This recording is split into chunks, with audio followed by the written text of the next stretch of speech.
SuperTalk Mississippi media production.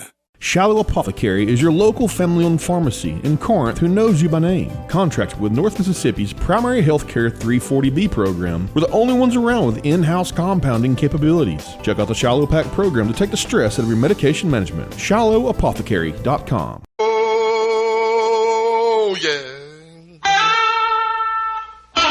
Good morning, Mississippi. Everything gonna be all right this morning. Mornings with Richard Cross. Oh, yeah. Here on SuperTalk Mississippi. Woo!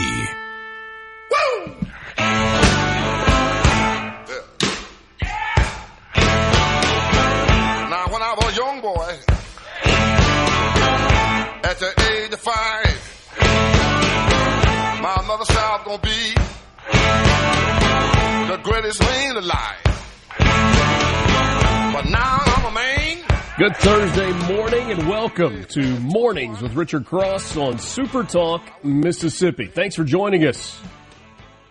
Not that you need permission from me, but I am giving you permission for an extra cup or an extra strong cup of coffee if you happen to still be up watching a baseball game at 11:59 p.m. last night. I think that's when the final out was recorded and Ole Miss's win over the Florida Gators. Might be moving a little bit slower this morning, but that's all right. The weekend's just around the corner. Thanks for joining us. C-Spire text line is open, 601-879-4395, 601-879-4395. Jeff, he was off and rolling an hour ago. He said good morning from the Magnolia State. Jeff, good morning to you as well. And to all of you who are choosing to spend part of your morning with us. C-Spire text line again, 601-879-4395. You know we love to hear from you, love to interact with you. If you're looking for game-changing technology, then you need C-Spire on your team. 5G wireless, fiber home internet, and business IT solutions built as tough as your defense. Learn more at cspire.com. C-Spire, inspired by you. What's up, my man? Oh, man, just getting rolling. Being a Thursday, I got another early, baseball game to get used to today. That's always fun. The one yesterday, what was it, 9:30? I think a little later start today, though, over at the SEC tournament. But, man, what a late night, huh? Yeah, it was. It was. If you're a fan of the Rebels, it was worth staying up. Ole Miss with a win last night over Florida 3-1. Is that the one that's enough? Is that the one that puts them over the hump to be a host for a regional? Well, it's funny how, right, you lay the scenario out. You're like, if they win one, they're absolutely, definitely, positively going to get the opportunity to host. And then you win that one, and you're like, yeah, but if you got one more, there really would be no doubt. So, I don't know. We'll see. Well, and Hunter Elliott, 2 weeks in a row, just dominant. That's kind of the form you're looking for as you go into the postseason. And then that tandem of Mason Morris and Connor Spencer, that was sweet. Looking at that was good baseball. Then you look at it and you look at the score and the box score, and you got to remember both teams had multiple errors, and only 3 and 1 runs were scored. That usually doesn't happen. No, it doesn't. It does not.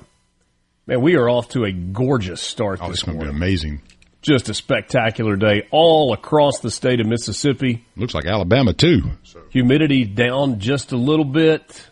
Just a little bit of coolness in the air this morning. Oxford, high of 83 today, except for a few afternoon clouds. It's going to be mainly sunny with winds light and variable out of the north-northwest. So just a little bit of – you get that north wind this time of year. It seems to knock the humidity back. Go to the opposite end of the state. Intervals of clouds and sunshine today in Pascagoula with a high of 85. Winds out of the southeast at 5 to 10. Macon, mainly sunny, 87 degrees, breezy. Brookhaven, plentiful sunshine. You get the warm spot today, high around 90. Winds light and variable. I think about the only place right now in the state that may be getting some clouds and maybe a drop of rain or two would be like Iuka and Corinth. Looks like an early morning storm coming through, but by the time everybody starts heading to work about 6:30, that probably is going to be east of you. So, but if you are early, that's be careful. That'll be good. So, yeah, there's your start to the day and what you can expect today from a weather standpoint. Just really good all the way around. I was actually curious. Humidity. Oh, I said humidity down a little bit. This says 93% right now. That's normal. The humidity. Yeah, that's normal. 100 is, yeah. That's exceptional. But, yeah, it felt better yesterday afternoon. Yesterday morning, seems like after that rain came through and took a minute to kind of cool off. Then there was a little cool breeze. Woke up real early this morning to catch up on everything and sat out on the patio, and it was cool. I had to put a little sleeve on. So, yeah, there was no humidity in the air last night. You know how the days are. Yep, absolutely. T. Boone Pickens was born on this day in 1928, passed away in 2019, former American businessman and oil tycoon with both Shamrock and Mesa Petroleum Company. He was known as the Oracle of Oil. Born in Holdenville, Oklahoma, huge Oklahoma State fan. He, for a long time, was the largest single donor to athletics at any school in the country. Bernard Shaw was born on this day in 1940, American television news journalist, worked at CBS and ABC, and then he was the very first anchor of CNN. So you heard that big, booming voice of Robert Earl Jones when he said, Robert Earl Jones? It's not Robert Earl. Who? James Earl Jones. James Earl. Goodness. I was trying to mash up Robert Earl Keane and James Earl Jones. Decidedly not the same person. That'd be an interesting mix, though. Yeah, anyway, you heard him go, "This is CNN." And then you heard the voice of Bernard Shaw. Hey, that was back when CNN did news. Yeah. On this day in 1987, Novak Djokovic, the Joker, was born. He's 38 years old, Serbian tennis player. 24 Grand Slam titles. An incredible career. Born in Serbia. And remember, he was one of the guys that was not into the COVID vaccine. He's like, nope, not putting that in my body. And was barred from playing in multiple major tennis tournaments. And was even detained for a little while in Australia, I believe it was. I think he went for the Australian Open and was not vaccinated, refused to be vaccinated, and they detained him. Did you see that? I don't know if we go down that road or not. New guidance came out from the CDC, no COVID vaccines or boosters for anybody under 65. Much less the most highly trained athletes in the world. On this day in 1849, Abraham Lincoln became the first and is still the only president to receive a patent. It was for a device used to lift a boat over shoals and obstructions. It was in 1849. On this day in 1980, the video game Pac-Man was created by Toru Iwatani, first released in Japan. I'd say the shelf life for Pac-Man's been pretty good. Yeah, and the old desktop seated game where one on each side. A Pizza Hut. That's what I was about to say. I mean, was there ever a better game for a Mr. Gaddy's or a Pizza Hut? I mean, that thing, they were there forever. I think they had a Galaga at one point or something. But the Pac-Man and the Miss Pac-Man, that was the one that got to play. Yep. And you could do it with two players there with people sitting on either side of the machine. Those were awesome. Yeah, and greasy pizza hands. And Mom, can I have a quarter? Oh, yeah. Man, Pizza Hut. The place was rocking back in the day. It used to be a place to go, right? With the light shades that hung from the ceiling. You can catch one of those every now and again. Every great once in a while. They had the salad bar. They had the all-you-can-eat pizza buffet. I think there's one up northeast Mississippi. Somebody sent us the other day. And maybe, I don't know if it was Columbus or Corinth. It still has one of the seated Pizza Huts. And I think there's another one that was south of us. So, yeah, I love those places, man. I would stop all the time when I was traveling a great deal for work. And it was just like a great little reprise from the road. You could sit down. It was dark. Had the nice stained glass lights. Then you could crush your own pizza all by yourself. Nobody grabbing a slice. That used to be a regular lunch spot for us. Oh, I loved it. The buffet was best. Family used to go there for Sunday lunch, kind of on the regular. You had the big, they had the big plastic cups that were kind of that red that had like Coca-Cola. Oh, I love those. Kind of peeling off the side of a it. few of those still. And you remember the old, was it KFC when it was Kentucky Fried Chicken used to do a lunchtime buffet. And theirs was amazing, too. I don't remember that. Yeah. I remember going to KFC from time to time, but not... There was one in McGee that was awesome. We would hit it. And there was a few of those, though. I always loved those. On this day in 1992, Johnny Carson made his final appearance as host of The Tonight Show. Long run. Yeah. Legit funny guy. Some of the interviews that he did were just spectacular. Well, the ones with Jonathan Winters were always my favorites. I go back and try to watch them regularly on YouTube. But, Jonathan Winters and him cutting up. And then throw in Robin Williams in that group, too. Yeah. Oh, man. I loved it when he had Ronald Reagan on. Yeah, well, those were the serious ones. Yeah, but they were still he would fun. get Reagan going a little bit. Yeah, he would. On this day in 2003 in Fort Worth, Texas, at the Colonial, Annika Sorenstam became the first woman to play on the PGA Tour, the men's PGA Tour, in 58 years. The great Annika Sorenstam. Got news headlines for you coming up. Just getting started. Yeah, I might get a little more coffee. We won't talk anymore about Robert Earl Jones.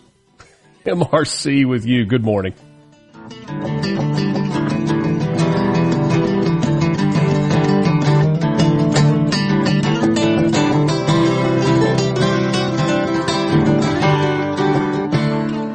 From the Venable Glass. Start your day right. Good morning, America. How are you? Honestly, I have no idea. Mornings with Richard Cross on SuperTalk, Mississippi.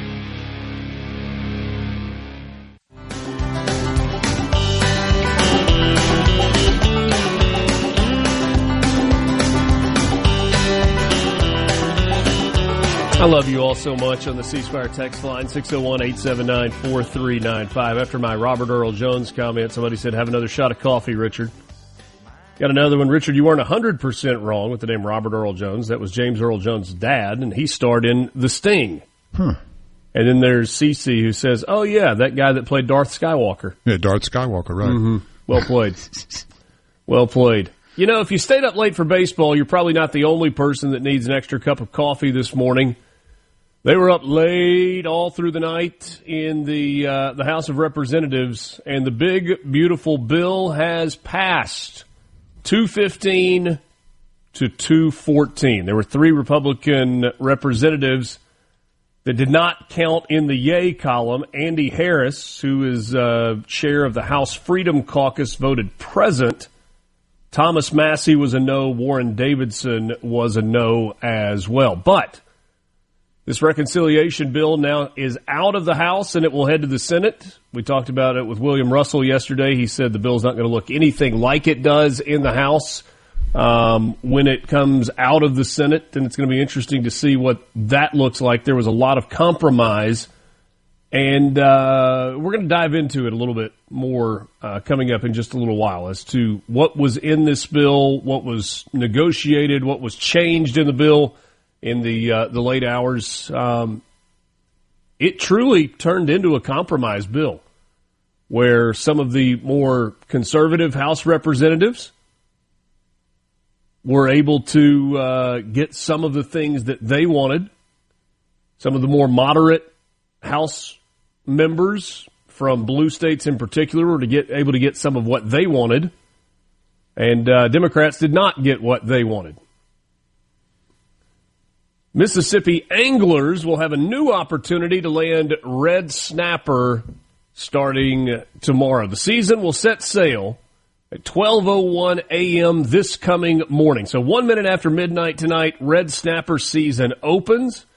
It will run through the 6th of July at 11:59 p.m. Private recreational anglers and state for hire vessels will be able to land 2 red snapper per person per day, 16-inch minimum size limit.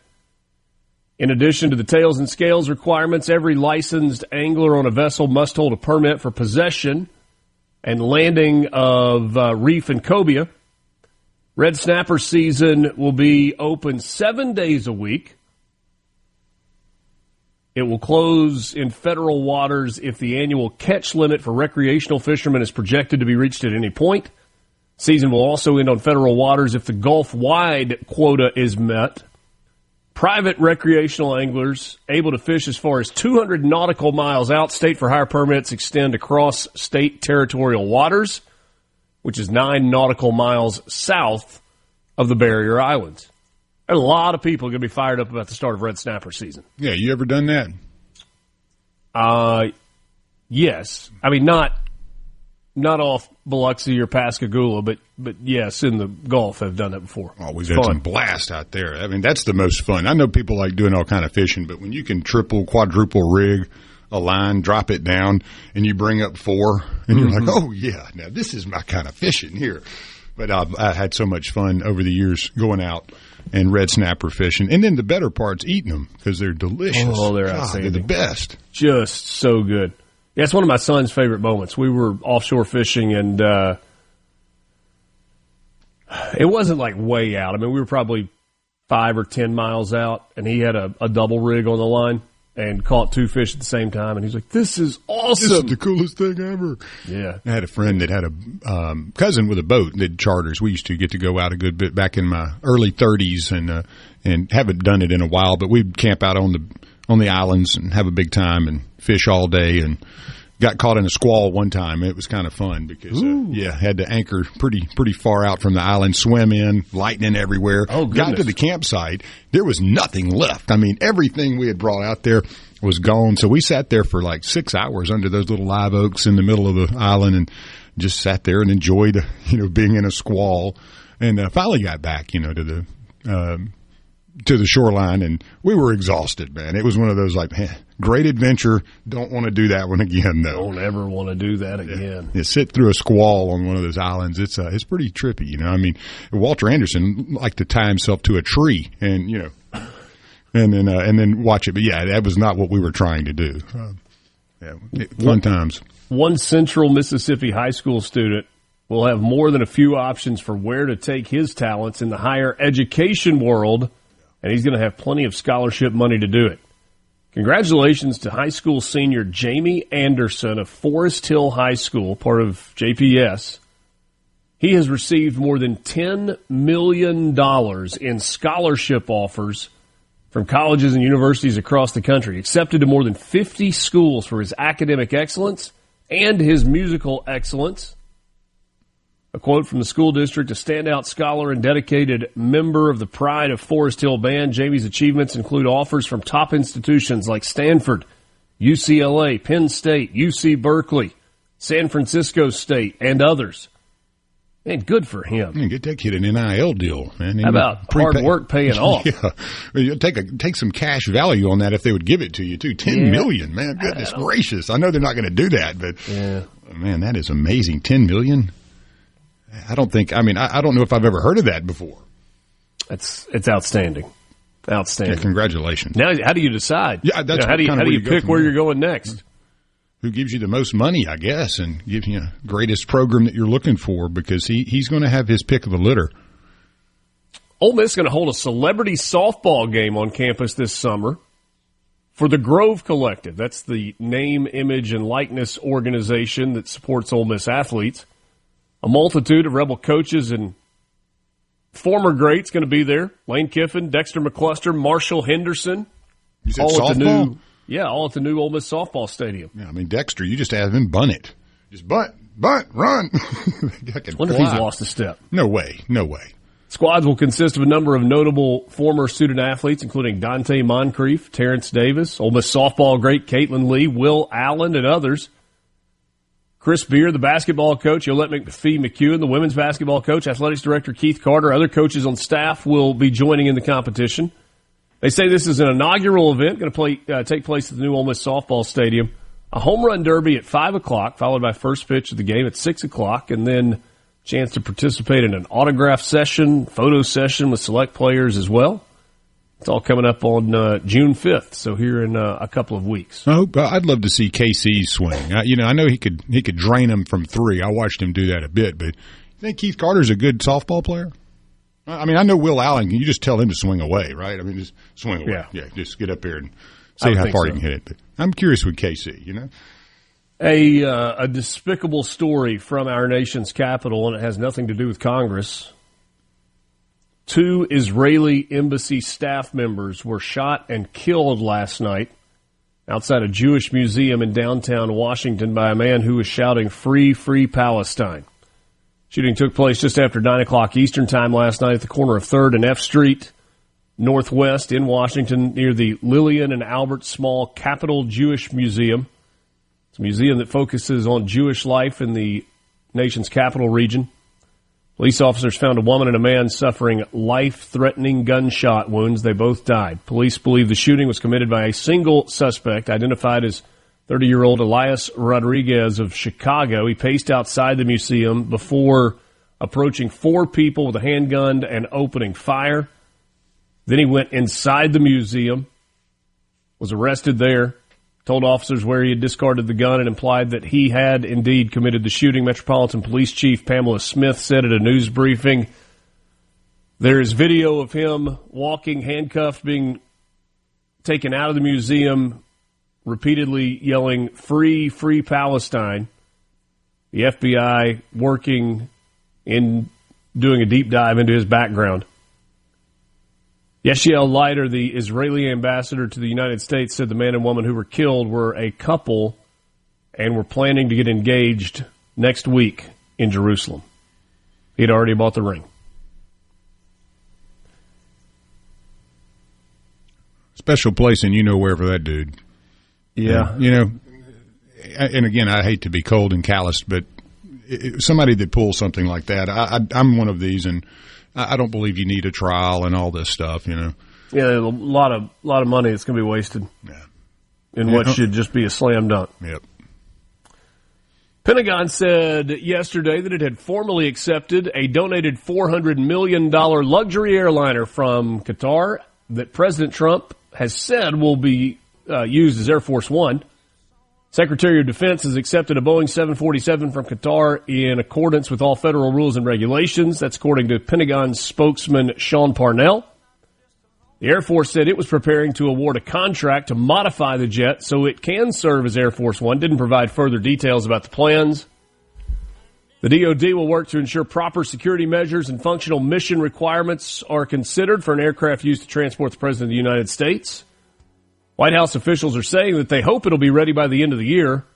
Experts are saying, forget about it. Said it would take 6 months just to paint the aircraft, and that the complicated task of retrofitting a communication system comparable to the current Air Force One so the president could conduct war from the plane could take far longer. Back with you right after this. Good morning to you there. Okay, up and at 'em. Start your day right. Mornings with Richard Cross on Super Talk, Mississippi.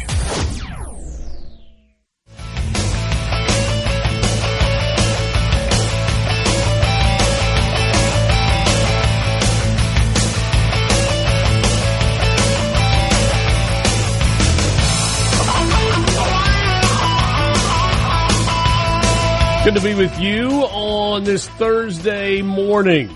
Alongside Lance Talbert, I'm Richard Cross. We're glad to have you along for the ride. Big day of baseball yesterday at the SEC tournament. It got started with Mississippi State and Texas A&M. They were supposed to play the late game on Tuesday, got pushed back a day, and so they played the early game yesterday. And it did not go well for the Bulldogs. No scoring in the first inning, but Texas A&M put a 6 spot on the board in the top of the second inning, highlighted by a grand slam from Jace Lavalette, who had been struggling, but boy, he got it together on that one swing. Left-hander drove it deep out of the ballpark, turned a 2-0 game into a 6-0 game. A&M would add a couple of runs in the third inning, one in the seventh as well, en route to a 9-0 victory over Mississippi State. 9 runs, 10 hits for Texas A&M. Mississippi State, no runs, just 6 hits in the ball game. Starting pitcher yesterday for Mississippi State was Evan McPherson. Lasted just an inning and 2/3. And then they rolled through another 4 guys in the game. Ryan Prager got the win for Texas A&M, 5 1/3, 4 hits, struck out 6, and walked 2 in the game. He also hit a batter. And so Texas A&M advances in the SEC tournament, and the Aggies will play – who is it? They will play Auburn. We got Auburn, yeah. One of the funny things about that game, too, to me, you watched McPherson in the first inning, and he looked unhittable. Like, literally, you're going, he is going to have a career game. And then Laviolette comes up, and he's been struggling. Mm-hmm. And it's just amazing where baseball, one thing can change the course of not just a game, but potentially outcomes of players. And McPherson, he's out. Laviolette goes on a tear, and no telling what happens. Yeah. That's baseball, isn't it? Well, Texas A&M get hot. It's an A&M team that struggled out of the gate in SEC play. They were ranked number 1 to start the year. And then they played poorly, and then they went on a 3-week stretch where they were really good, and then they got swept by Missouri, and it's been a tough season for Texas A&M. Hey, you do baseball games. I had never seen this before, and I was a pitcher. Watching Prager in the bullpen, where the whole team, the whole pitching staff lines up and claps for him when he throws a strike in the bullpen. I was going, now that's strange. I've never seen that. Have you ever witnessed that on any other team do that? No, and I saw an interview on SEC Now where they were asking him about that. And he said, it's something we started a year ago, and it's just a way to kind of get your guy going. It's not for the entire bullpen session, but for the last few pitches, it's like they line up and cheer. Yeah, that was interesting. Try to give guys a good feeling, I suppose. I guess it worked yesterday. Yeah, it just was unique. I'd never seen anything like that. Yeah. So it was Mississippi State and A&M to start the day. Then you had Tennessee pull out the whooping stick. They beat Alabama 15-10 in a game that really wasn't that close. Bama scoring 3 runs in the 9th inning. As Tennessee, actually they scored, I don't know, maybe whatever. They were up big, and Bama scored a couple late that didn't matter. Oklahoma beat Georgia in a 3-2 game. And then in the nightcap last night, it was Ole Miss and Florida, 2 teams that had met in the regular season this year. Ole Miss took 2 of 3 from the Gators in Oxford, and now they had a win in Hoover to that resume. 3-1 was the final. Ole Miss scored all 3 of its runs in the bottom of the 4th inning. They did their damage with 2 outs. It started with a run-scoring double from Isaac Humphrey, hit it out into the right center field gap. That scored Judd Utermark. And then Ryan Moorman reached base, and then Campbell Smithwick, who had 2 hits in the ball game, hit one through the right side of the infield to score another run, a throwing error on the right fielder from Florida. Allowed a 3rd run to come home, and that was enough. Hunter Elliott was outstanding, 5 1/3, 2 hits, 1 unearned run with a walk and 8 strikeouts. And then Mason Morris went 2 2/3 innings. Connor Spencer came in and retired the side in the top of the 9th, and Ole Miss improves to 38-18 on the year. Florida falls to 38-20. You would think in terms of the pecking order for selections, Ole Miss is now, if they hadn't already, surpassed Florida, considering they have beaten them 3 out of 4 times this year. Ole Miss gets today off, and they will be back in action and taking on Arkansas on Friday afternoon. So the slate of games for today, Game 1, Texas A&M and Auburn. Then you got Tennessee and Texas in Game 2, Oklahoma and Vanderbilt in Game 3, and that's it for today. And then a couple of games scheduled for Friday, and then you get to the semifinals and the championship game. So a good win last night for Ole Miss in Day 2 of the SEC tournament. Do you like the format? I do personally. I enjoyed the new format of the tournament, the single elimination, everybody invited. Yeah, I kind of want to see it play out. Yeah. See the whole tournament play out and see what it looks like. You really reward the teams that were the best teams in the league. They, have a bye to the quarterfinals. They got to win 3 games in a normal weekend time frame. And then if somebody gets hot, they got a chance. You better get hot kill too. The arms either. But let's say you were the Missouri team, you'd had to roll through 5 games? Yeah, you'd have to win 5 that's in a rough one. 6 days. But that's deserving because you were the worst team in the league. Right? Yeah, you were terrible. Yeah. So I think I really like the layout. I think it's fair. You know who wasn't terrible? J.B. Middleton, No. Southern Miss. just keep on rolling. 16 in a row now. Didn't take long to get on the board. 2 in the bottom of the first, added a run in the bottom of the second, 2 more in the fourth, 2 more in the fifth, 1 in the sixth, 1 in the eighth. 9-1 was the final. Southern Miss over Texas State. Just another ho-hum pitching line for J.B. Middleton. Excuse me. 7 innings, 5 hits, 1 run, 10 strikeouts and a walk and 103 pitches. Cross Sibley came in and finished it off for the final couple of innings. And Southern Miss gets it done. Yeah, they play clean baseball again. No errors. That's one of their strong suits and hallmarks. But when you got J.B. Middleton going, man, you just go out there and say, hey, man, throw strikes. We're going to make plays, and we'll get you some runs because he don't give up any. Up and down the lineup. Jake Cook, 2 hits, drove in 3. 2 hits for Nick Monaster, the player of the year in the Sun Belt. 2 for Joey Urban. 3 for Ben Higdon. Dre Barrett had a hit. Tucker Stockman had 2 hits. Ozzie Pratt had 2 hits down in the 9-hole. A good game all the way around for Southern Miss, and today they will be meet up with Old Dominion, trying to continue in the Sun Belt Conference tournament. So congratulations, and Ozzie's team's really playing well.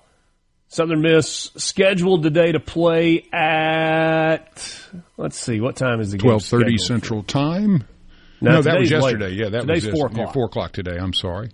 Against the 6th seed Old Dominion. The 4 games today: Texas State, Troy, Georgia Southern, and the Raging Cajuns of Louisiana, ODU and Southern Miss, and then Marshall and Coastal Carolina in the nightcap tonight in Montgomery. The baseball news out of Starkville yesterday may have not been good, but the basketball news was, after sticking his toes in the NBA draft waters for a few weeks, Mississippi State guard Josh Hubbard has made it official. He is headed back to the hump. Ooh. Hubbard announced yesterday that he's removing his name from the draft process and now has his sights fully set on a big junior year with the Bulldogs. All SEC selection in each of the last 2 years led the Bulldogs to back-to-back NCAA tournament appearances. He's already racked up 1,240 career points at Mississippi State. How about this? Only 3 other players in SEC basketball history have scored more points with their respective teams over the course of their freshman and sophomore seasons. So he is in rare air there. Good news for Chris Jans and the Bulldogs. Josh Hubbard coming back for a junior season. That's big news there. That dude can play. Wild game last night in the NBA. Yeah. Did anybody play defense in that game? Well, no. But, I mean, that was wild. I mean, that was 138-135 in overtime. Indiana comes from behind. Let me get you ready for a statistic that will blow your mind? When leading by 14 or more points, with 2 minutes and 45 seconds left in the fourth quarter, teams in the NBA were 994-0.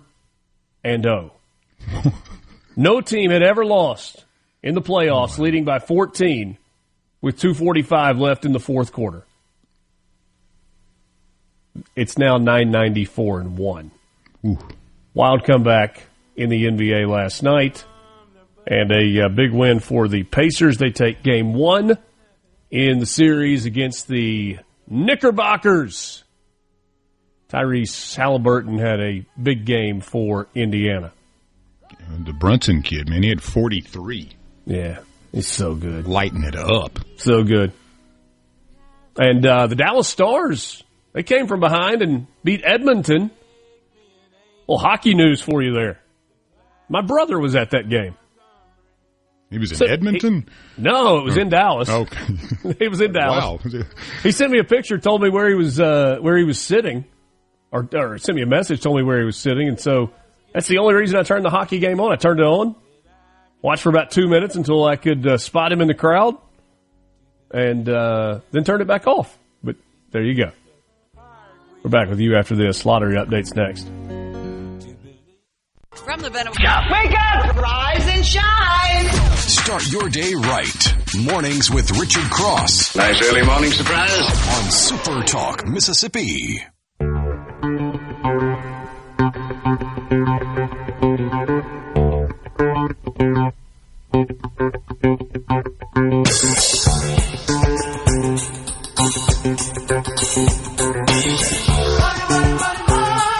Time for your daily Mississippi Lottery update. It's brought to you by the Mississippi Lottery. Find them online at mslottery.com. We start with Lotto America. No jackpot winner yesterday, and so the pot grows again, $35.56 million, the estimated jackpot for Saturday night's drawing. The cash value of just shy of $16 million, $15.98 million. Last night's numbers, 1, 14, 15, 19, 31. The star ball was 9, and the all-star bonus multiplier was 3. No jackpot winner in the Powerball last night, so Saturday's drawing will be $163 million. Your estimated cash value, a little over $73 million. Wednesday night's numbers were 9, 29, 31, 34, 43. The Powerball was 2, and the Power Play multiplier was 2. Well, double play, if you were playing Wednesday's numbers, those were 4, 9, 21, 37, and 56. Had a Powerball of 2. In Mega Millions, everybody's lucky still. No jackpot winner as it climbs up. It's $154 million. That drawing will be tomorrow, May 23rd. If you win that one, $69 million you get to take with you. Numbers from Tuesday, 18, 30, 33, 55, 64, and 11. For the estimated jackpot for Match 5 tonight is $640,000. Wednesday night's numbers, 15, 23, 25, 28, 34. Those are winnable numbers there. But cash 3, okay. $500 Wednesday midday, 274. Evening, 893. Cash for $5,000 midday numbers, 5013. The evening, 1141. Fireball of 9 and a cash pop of 8 in the midday. The evening, Fireball of 3 with a cash pop of 5. We told you winners were coming. Here they are. The results are in from the first sizzling summer cash bonus promotion. Drawing was held yesterday, had winners from all over the state. $15,000 to a winner from Tylertown, Mississippi. $10,000 going to a lucky player in Gulfport. Got $5,000 headed to Bolton. $1,000 wins in Jackson and Thaxton. Plus $500 winners in Oxford, Durant, and Walnut Grove. Don't sweat it if you didn't miss it this time, because the next sizzling summer bonus drawing coming your way Wednesday, June 4th. The same cash prizes up for grabs. These are all on non-winning hot game tickets. The $2 Heat Stroke, the $5 Blazing Hot Bucks, and the $10 Red Hot Cash. You've got to enter those by 11:59 on Sunday, June 1st for your next shot to win. Speaking of winning, let's talk about some winners. We get some cash for winners. The players from Meridian and Greenville each won $1,200 on tickets from the Circle K store in Hattiesburg and Cindy's Food Mart in Greenville. A Fayette woman won $1,350 on a ticket from the Shell Oakland Market and Deli in Oakland. An Indianola player, $3,100 in winnings on a ticket from Double Quick in Indianola. And a Terry woman, $5,000 on a ticket from Quick Trip over in Terry. Had a cash pop winner from West Point, $1,000 on a ticket picked up at Sprint Mart in Columbus. Match 5 winner, Saltillo man won $1,000 on a ticket from K&A Texaco in Tupelo. Greenville man won $1,500 on a ticket from Rick's Express. That was a 15X crossword, $3 scratch off. Then you had a $10 Jumbo Bucks Classic winner. Macomb woman, $5,000 on a ticket from Murphy Oil in Macomb. Well, players from Meridian and Columbus each scored $1,000 playing the $20 Colossal Cash, and they won that at Texaco Food Mart, Meridian, and Shop and Go in Columbus. And then we had one more right here with a $20 200-time Cash Blitz winner, a Loosedale man, $200 on a ticket from Hurley Quick Stop in Moss Point. Very good. And, hey, don't forget the adrenaline continues with the 2025 NASCAR Powerball Playoff. Mississippi is sending 15 lucky winners into high-speed action. The next drawing taking place today. 2 winners, each going to take home $3,000. All winners will qualify for the National NASCAR Powerball Playoff, racing toward a $1 million grand prize and a chance to attend the NASCAR Championship Series. To sign up for this promotion, you got to be a lottery insider. To do that, go to mslottery.com. You'll automatically receive the entry form. That's your update from the Mississippi Lottery, mslottery.com. A couple of guests coming your way this morning. Shuwaski Young, the former candidate for Secretary of State in Mississippi, going to join us in the 7 o'clock hour. In the 8 o'clock hour, Anna Wellde will be by. She's the National Director of the Goldman Sachs 10,000 Small Businesses Program, and Vice President of their Office of Corporate Engagement. We'll tell you more about that 10,000 Small Businesses program and what it means right here in Mississippi. That's coming up in the 8 o'clock hour as well. Thanks for being with us. We remind you that the C Spire text line is open, 601-879-4395. The best teams know how to get even better. That's why C Spire constantly enhances their wireless, fiber internet, and business solutions for you. Visit cspire.com today. C Spire, inspired by you. 7 o'clock hour is on the way. We'll take a quick time out, give you the news and a little bit more, and then we roll on Mornings with Richard Cross on SuperTalk Mississippi. Law one, I fought the law and the law won. I miss my baby and I feel so sad. I guess my race is run. Well, she's the best girl that I ever had. I fought the law and the law won. I fought the law and the...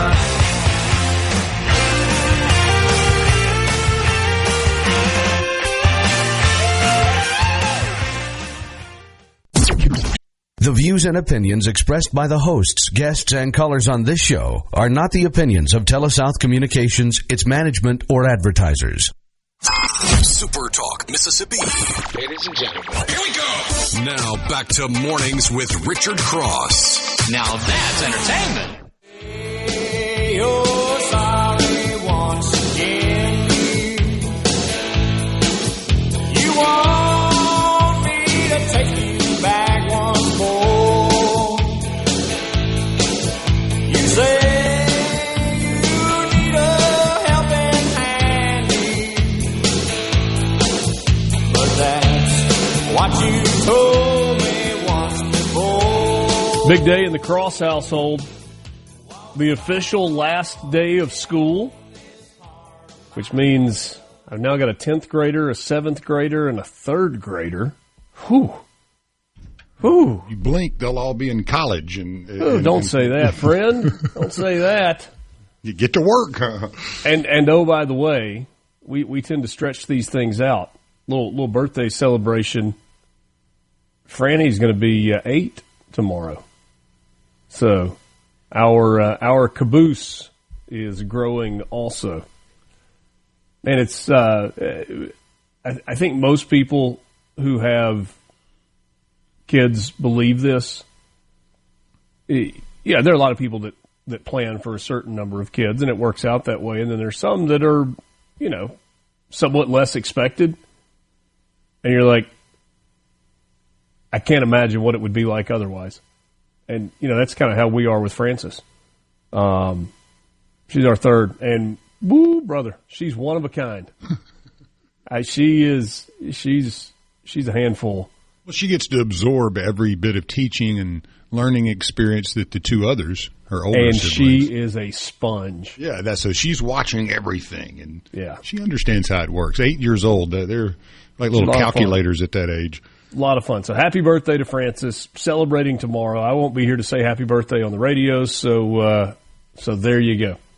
C Spire text line is open, 601-879-4395, 601-879-4395. If you want to join the conversation, we'd love to hear from you. Your team has you covered on the field. C Spire has you covered everywhere else with the best technology for home work and on the go, backed by local 24/7 customer support. Learn more at cspire.com. C Spire, inspired by you. Daniel in Boonville, I was disappointed to hear you, Richard. I was thinking today was Friday.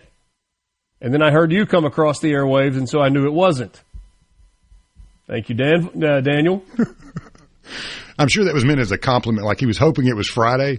But the way I read that was like, man, I got to listen to Richard again? Yeah. I chose to read it the other way, but I hear you. Yeah, I'm playing. I hear you. Gene in Mendenhall, am I the only one that still calls gas station totes-some stores? No. Yes. I still do. No, you don't. Yes, I do. No, you don't. You're making that up. My dad still uses it a lot. So. We have been together on the radio for not quite a year, but a lot of days, and we have talked about gas stations and convenience stores and Quick Marts and all the places I that told you you go. about a superette. I mean, I know what a you have superette is. never called it a totesome store. My dad will say, run down to the Totesome and get me a can of snuff. So I still get it every now and again. But, yeah, I like the superette. That's my favorite name for a gas station. Donald in Oxford says they're growing up too fast, Cross. Yeah, they are. Mm-hmm. He says OHS graduation tomorrow, and this bully will have a freshman at Ole Miss in the fall. Uh-oh. Yeah, Donald in Oxford, Mississippi State fan that lives in Oxford and now has a child that is headed to Ole Miss. Hey, I spent a few years there. It's amazing how many people that went to State actually live in Oxford. It really is. Mm-hmm. You're right. And I would I don't know that I've got evidence to back this up. So this would just be purely anecdotal. I think there are more Mississippi State people that live in Oxford than there are Ole Miss people that live in Starkville. I think so. I mean, Brian's a great example. Like, you couldn't even make him wear red. That's just an anti for Hey Dad. He's not doing it. So I don't know. I mean, it's hard to me. I think there would be a lot of folks on the Ole Miss side that live down there. But you know, you're probably right. But it's funny you say that about Hey Dad. So as always get a kick when he starts talking bad about red. You guys know that Genteel is the official apparel provider of Sports Talk Mississippi and heck, Super Talk Mississippi. You can check them out online at genteelapparel.com. Great stuff, man. Their spring line this year is fantastic. And Lance, you may have longer legs than I do. I'm like long through the torso. Mm-hmm. My I'm a torso longy myself. Yeah. So I don't want the shorts that come all the way to my knees. Their shorts are perfect. I think I've worn every brand of shorts you can wear, like trying to find the perfect ones. The search has stopped because the shorts that Genteel's got are absolutely perfect. Check them out online, genteelapparel.com. Anyway, the point that I was making was when we were getting golf shirts or pullovers or whatever that had the Sports Talk logo on them, Super Talk logo on them, I would try to, speaking of Brian Haydad, he just crossed the 100 pounds lost plateau. Doing amazing. Man, I'm so proud of him. So proud of him. Got to be feeling good, too. I keep diverting from the point I'm trying to make. The reason I bring that up is early on, Genteel, a lot of their golf shirts go up to 3X. They didn't go up to 4X. And so they were fantastic, and they actually had some custom made for Haydad. But it was limited on what he could get, right? It's kind of like whatever they had, he had to get him. And so he's been excited as he has dropped the pounds to have a wider selection. And so I was grabbing some shirts not too long ago. I was like, hey, man, what do you want? He's like, I don't know. I was like, well, here are the colors. And I started white one. Oh, yeah, I'd love a white one. Here's a black one. Yeah, I got a black one, but could always use another black shirt. Navy blue. Yeah, I guess navy's all right. Red, absolutely not. No, it's not happening. Hey, they've got this powder blue. No! And I don't know why it is that navy is okay, but the red and the powder blue, absolute non-starters for Haydad.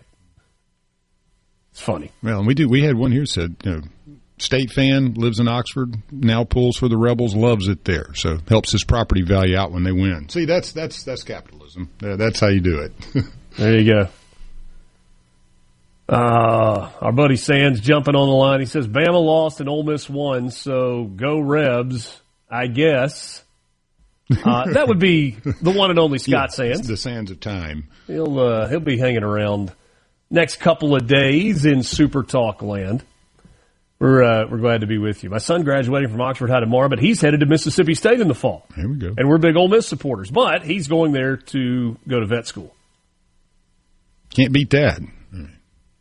You want to talk about busy weeks? Our son graduated high school this past Saturday. Daughter graduated from Mississippi State last Thursday, and then she got engaged on Friday. That's Brian and Madison. That is a busy week. That's a lot of winning, though, Brian. Yeah. Congratulations on that. Where do you stand on the bet with Haydad this year? Okay, I'm about to get in trouble for talking about too much, not news-related stuff from somebody, but we'll get there, I promise. We're just having a good time. So, 3 years ago, You know that coming up in July, we have or maybe it's June this year. I have to double check on the date. Our annual Palmer Home for Children Radiothon. Really, really special day. You've been so incredibly generous. And to go along with it and kind of have some fun, 3 years ago, Hey Dad and I started a bet, and it was a season-long competition between Ole Miss and Mississippi State. And for each win in different sports, you got a point or a couple of points or whatever. And I'm 0-2 in that competition. And so the first year I had to, for the first hour I had to wear a football jersey, a state one, and the second hour was a basketball jersey, and the third hour was a baseball jersey. Last year I think it was a hat and a shirt or something. I don't even remember. Just kind of blocked all that out of my mind. I think he brought a cowbell along. Brian Haydad. Hey, I will say this. That lost this year. Lost? I won the bet this year. So what did he have to wear? That is to be determined, my friend. I'm trying to decide just how creative I want to be. It's got to be red. Yeah. Or it, I don't know, it might be like seersucker. Please, yes. They make a red and white seersucker. You know, they make I haven't found the baby blue and red one yet. That's the one I'm looking for. But, yeah, you're going to have to get him in a seersucker. That'd be great.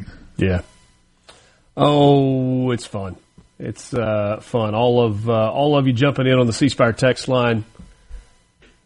Somebody said, state fan here that lives in Oxford, and I love it. I actually pull for the Rebels now because it helps my property value. Yeah, that's what I was I appreciate that. Yeah. Self-interest. I love the best way to go. The other one, Jeff and Grenada, diehard, wore state gear in class, but have 2 degrees from Ole Miss.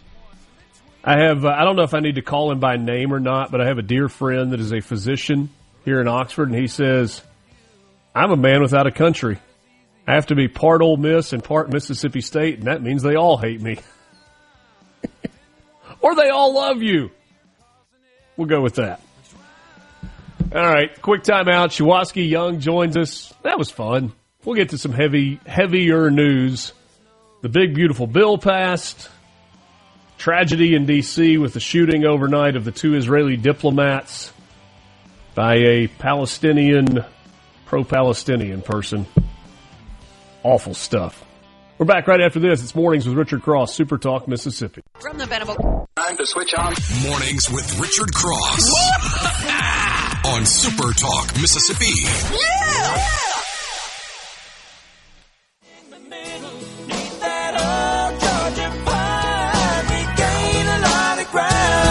Cause we both give a little, ain't no road too long when we meet in the middle. Good to be with you. It is Mornings with Richard Cross on SuperTalk, Mississippi. Thanks for joining us. This hour of the show is brought to you by MWG Employer Services. Running a business is tough, and if you're struggling with HR, benefits, and payroll, you're not alone. That's where MWG Employer Services comes in. They can provide a full range of employer services plus a custom plan that fits you. Give them a call today, 601-206-7966, or go to MWGEmployerServices.com. Thanks for being with us this morning. Lance, are we good to go? Oh, yeah, we're ready. All right, we are good to go. Shuwaski Young joins us right now. Former candidate for Secretary of State in the state of Mississippi, active politically, doing a lot of writing, doing some speaking, and always good to catch up. Shuwaski, good morning to you. Hey, good morning, Richard. How are you doing this morning? I'm well. Appreciate it. Great to be with you. Always enjoy the conversations. I want to jump in and talk a little bit about an op-ed that you wrote that was published in the Clarion Ledger, has been in some other places as well.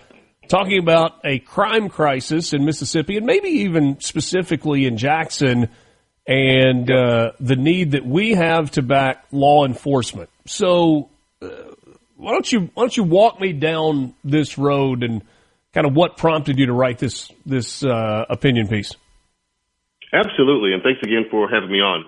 So, over the course of the last year, I have had the opportunity to talk with members from our law enforcement community pretty much across the state, from different police officers to sheriffs to folks who are involved in the Bureau of Narcotics, and even some folks that are involved as prosecutors in our state.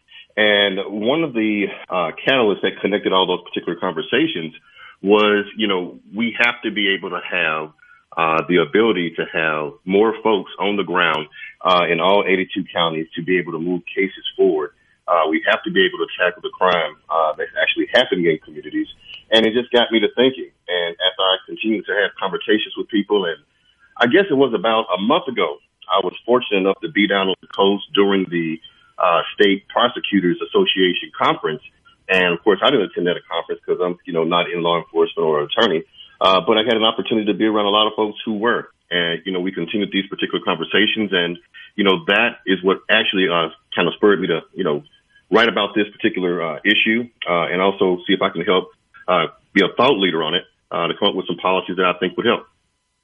What are those policies? What helps the crime situation that we're dealing with in the capital city and in other parts of Mississippi as well? Well, for one thing, as I talked about, I think that, we certainly need to be able to hire more law enforcement officers and basically increase their budgets so they can hire more staff and pretty much expand their territorial presence, as I wrote about, in all 82 counties. That's one particular thing. And the biggest point is how we do that is providing more increased funding to the Department of Public Safety so they can have the proper support in all 82 counties. So that's one particular fact. Another particular fact that's really important that folks must take into effect to consideration is that just the actual public support for law enforcement needs to be there and needs to be renewed across our state. Because you look at places like Jackson, you look at some of the other cities in rural places across the city, and this is not to make any particular city feel as if they're being picked on or something like that. God knows that's not the case. But we have an issue with crime. I follow WLBT News a lot. They have some great online stories that are always there. And pretty much every day or every other day, you're seeing, horrible violent crimes that are happening across our state. And I think that comes from a lack of respect for law enforcement, a lack of respect for the rule of law. And that's why I think that we need to focus on policies that will give our law enforcement more opportunity to be able to do their jobs because we need more police presences in these cities. And we need to be able to have more people that can investigate these particular cases and bring them to justice. Shuwaski, there was a story about, I guess it was about a week ago that came out. Chief Joseph Wade, the police chief in Jackson, came out, and he was talking about the focus when he took office in cutting the homicide rate in the capital city in half. And 5 months into this year, that's exactly where they are. And I think he and others will admit that the number of homicides in Jackson is still far too high, but there is significant work that is being done and an emphasis that's being placed on trying to make the city of Jackson more safe. What do you make of those numbers? What's going on from your perspective with Chief Wade, JPD, Hinds County Sheriff's Department, Capitol Police? All of those entities seem to have a better working relationship than maybe they have in the past. Is that helping in your mind? I think it actually is helping. Anytime we can see the numbers go down relative to where they were a year prior, that means that, maybe some of those policies actually are scaling into a positive aspect into both the departments and where they're being ran, and also the way our cities are actually being policed. So I think that is an actual good thing. What my position is that, I want to make sure they're able to continue that same work. So whether we're talking about, local police departments or sheriff's offices and things of that nature, I think that's a good thing when they can work together and work collaboratively. And we see that all across the state. And, as I wrote, hey, these are the heroes of our community, but we have a long way to go because when we still look at, the actual makeup of Jackson and the makeup of Hinds County and how people feel about visiting that particular area, how they are afraid to get gas at night, and how they no longer want to, visit there for their shopping or, even their tourism wants and needs. I think that that's something we have to be able to address as well. We have an obligation of the public trust that people feel safe. One of the things that you've written about is the importance of family, and it's almost like law enforcement has to stop at home. I mean, you make the point a second ago, there are people who are afraid to stop at a convenience store and try and get a Coca-Cola. Because they might be robbed, and it's senseless stuff. We're not even seeing I mean, some of the time we are vindictive crimes or crimes of passion or things like that. But it's the stupid stuff that makes it feel like there's a lack of training, a lack of teaching the value of life from a young age. Is that where that has to start? Does that have to start at home? 100%. 100%. We all know, being born and raised here in Mississippi and across the South that, and it's just a general rule of life, no matter where you are in the world. Your first training starts at home, being taught mannerism, yes, ma'am, and no, ma'am, and opening doors for one another and being able to be compassionate and empathetic about other people's feelings and their struggles in life and also their accomplishments in life. But I think that when we get to this place where, there's no respect for adults, or there's no respect for people in authoritative positions, whether they're teachers or firemen or police officers or just a general senior citizen or older person who's an adult in your grocery store, I think that that's a problem. And I think that is what's leading to, what we have as an issue in our state. Look, we have to do something about making families stronger. That's one big component of that particular piece of it.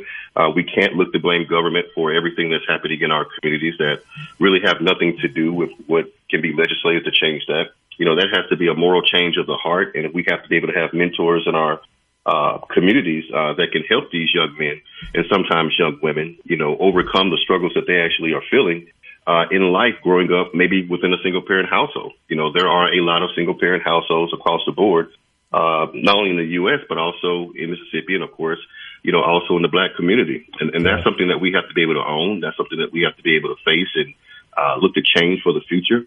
And we do that by building relationships and increasing trust with those who are in positions that are actually governing and policing our community as well.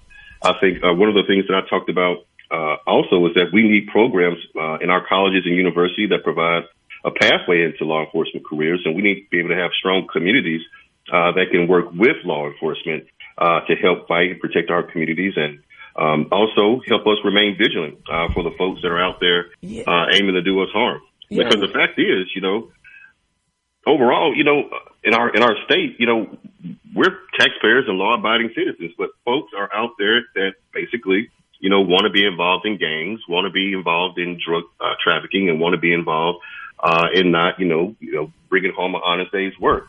Those are the folks that, I think that we need to be able to mitigate, their actions in society. And that's what the piece here is all about, as well as being able to build collective partnerships with law enforcement across the city of Jackson, of course, like they already have, but across the state as a whole.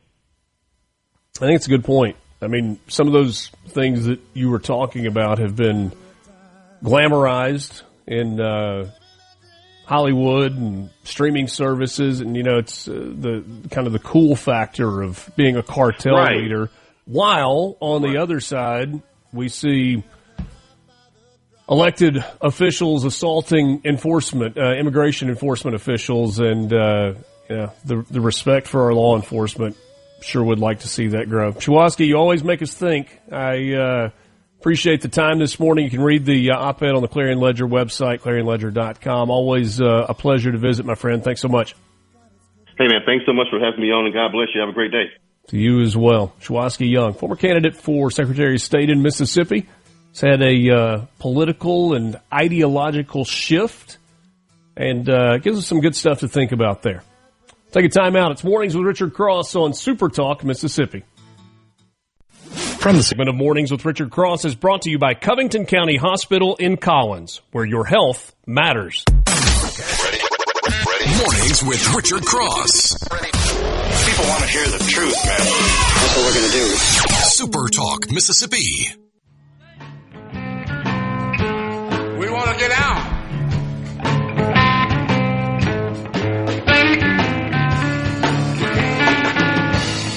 Michael in Starkville on the C Spire text line, 601-879-4395. Says, enjoying the show this morning. Nice to hear the fun stuff and the humor. We have enough serious stuff. Best wishes to all our Mississippi teams in postseason baseball. Yeah. Lance, did you check the SWAC scores from yesterday? Jackson State got it up. Jackson State lost yesterday, but it's okay. They had a tough one. Alabama State beat them 7-6. So, yeah, heartbreaker. Yeah. Okay. Appreciate the update. Yes, there. sir. I really want to read this from Isabella. I'm just going to. She signs all of her messages Isabella Mariscalco. Can I buy a vowel? What a great name. I always love when we get messages.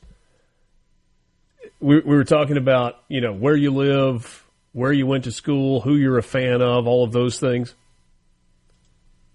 She says, let me give you some family history. I'm from Louisiana. Never would have guessed with a name like Mariscalco, C-E-A-U-X. I'm from Louisiana, attended LSU, but didn't graduate. My oldest son went to Hines and then graduated from LSU. My middle child graduated from the University of Alabama, and my daughter graduated from Ole Miss. So football Saturdays get wild and crazy at our house. Go Tigers, she says. Yeah, spreading it around nicely there across the Southeastern Conference. Yeah, no doubt. Yeah, and loving that April birthdays. No doubt. My family's like that. We're all August birthdays. Are you? Us, yeah. We've got a couple of Novembers and a couple of Mays, and then Jane says she wants to change her birth month. I don't know that you can legally do that at this point in life. She thinks January is not a good month to have a birthday. So it's just like gray, and you're after Christmas and before spring, and I just tell her, it's a great month to have a birthday because we get to celebrate you. There you go. Then Mother's Day's not far off. You kind of double down. My mom always loves the right before Christmas birthday. It's like the 10th or something. And she always would say that, well, you get gypped when you get your birthday right before Christmas. Because everybody, you just get it, everything gets lumped into your birthday. Yeah. Hey, we just decided to do a combo present this year. Oh, thanks. Thank you so much. That's so kind of you. All right, let's talk about the big, beautiful bill for a second. That thing's chock full of stuff. It is.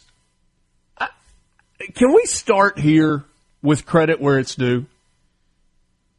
And look, I know there are lots of detractors, and there are lots of Republican detractors of this bill. Many of you listening right now think this bill went too far, or it didn't go far enough, or this should have been in it, or that should have been in it. But or there's too much spending in it.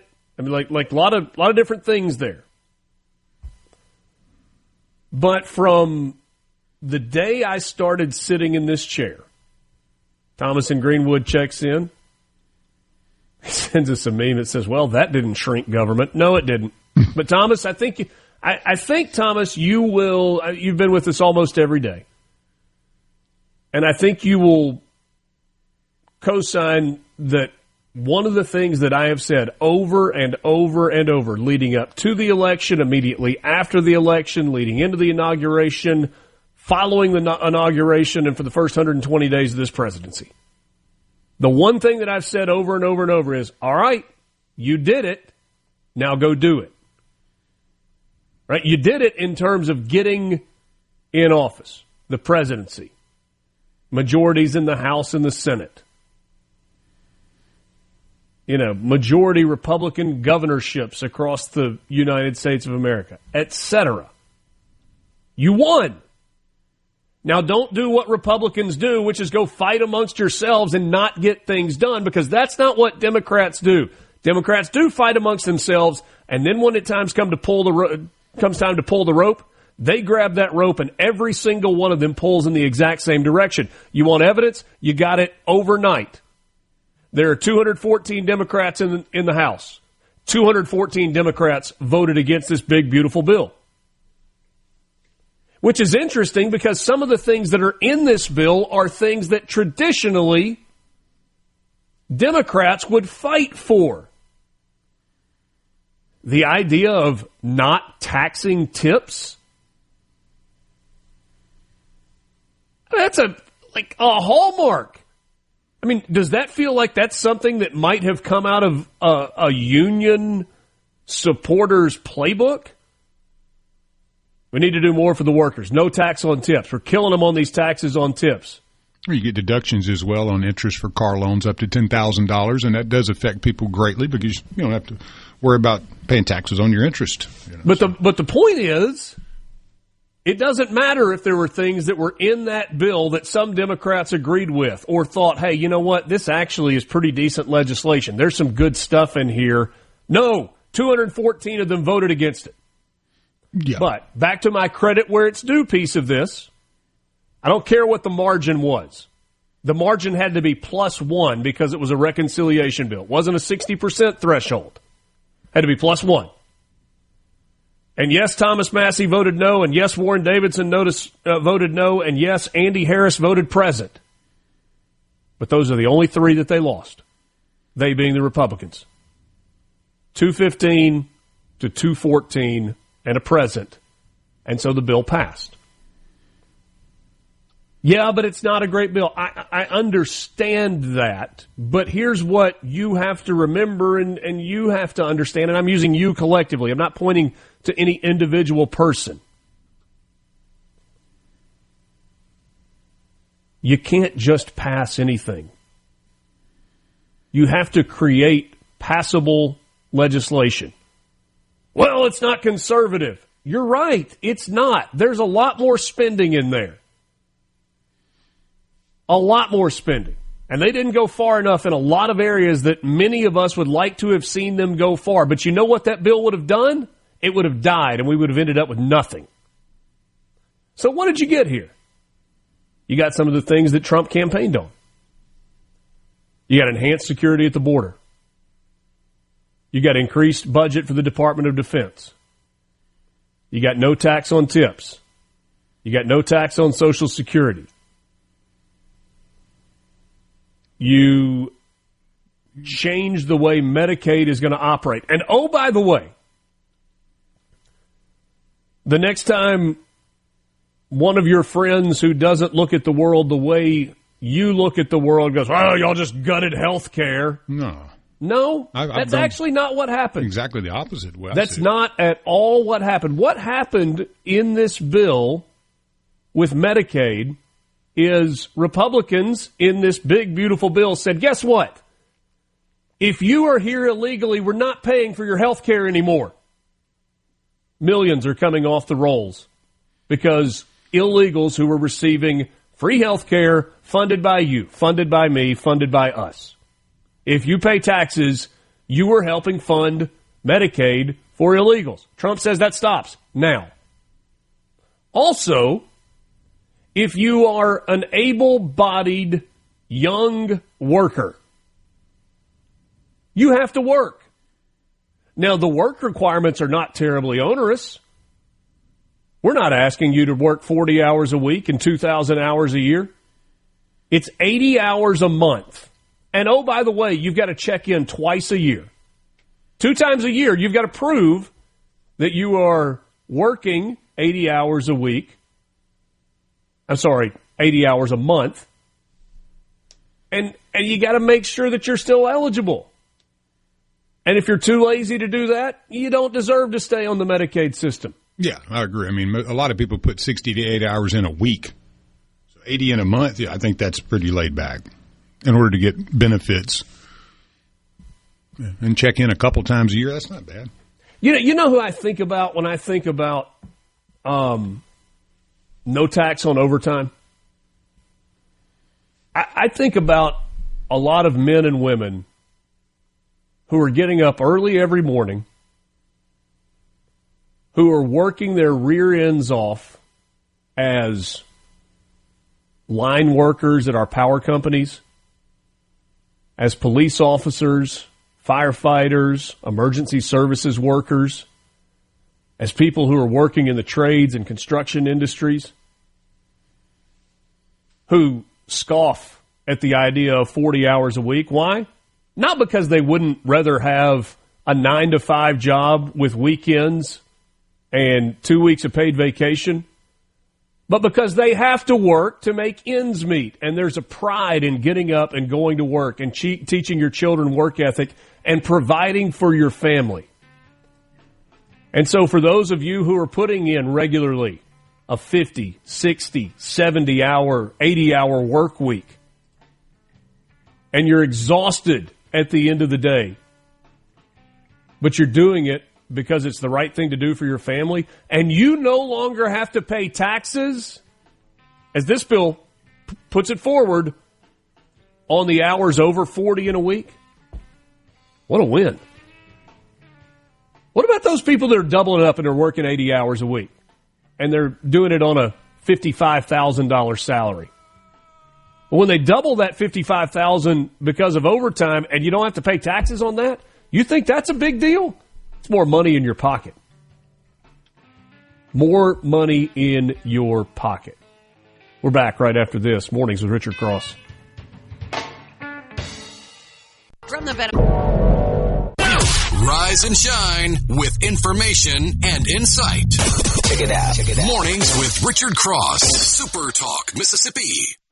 Motors crank, no, but I'm pretty good at drinking beer. So hand me one more, that's what I'm here for. I'm built for having it. I may have lost sight of the big picture of kind of where we started with regard to the big, beautiful bill.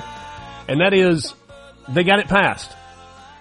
They got a bill out of the House of Representatives, made it through committees, they did a lot of negotiating, a lot of horse trading, and they got it to the finish line. Is there stuff that's wrong with it? You better believe it. There's a lot that's wrong with it. But I'm very loosely paraphrasing here. But it's the whole idea of not letting the pursuit of perfection stand in the way of good. Like, don't let great or the pursuit of greatness stand in the way of goodness.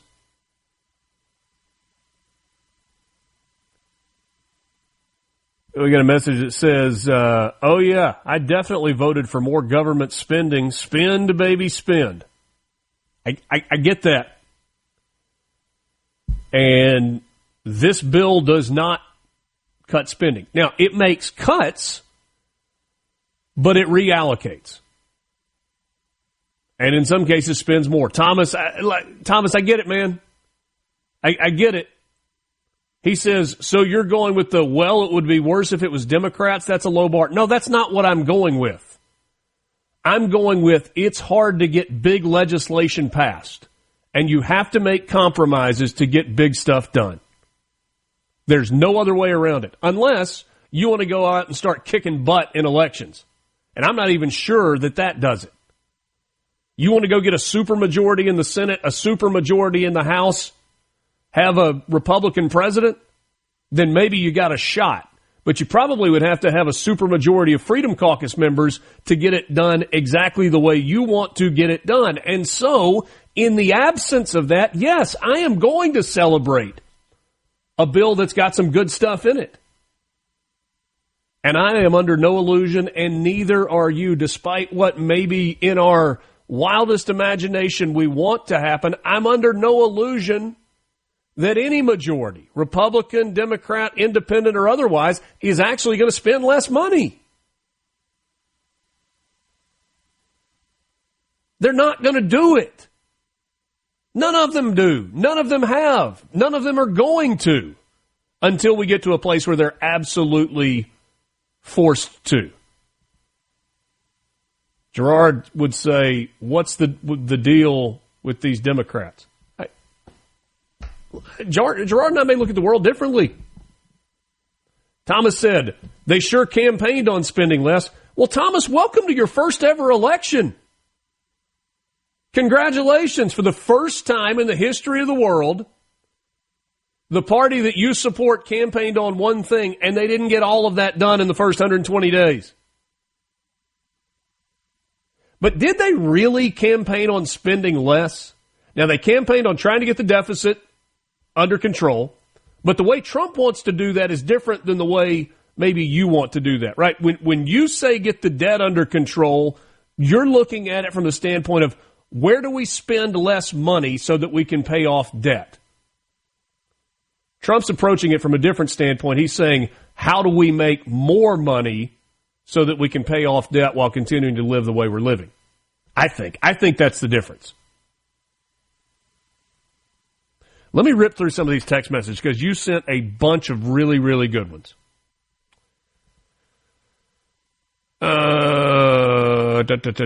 Spending in government got bigger. I guess that's the big part of the bill. That's from Walter in Tupelo.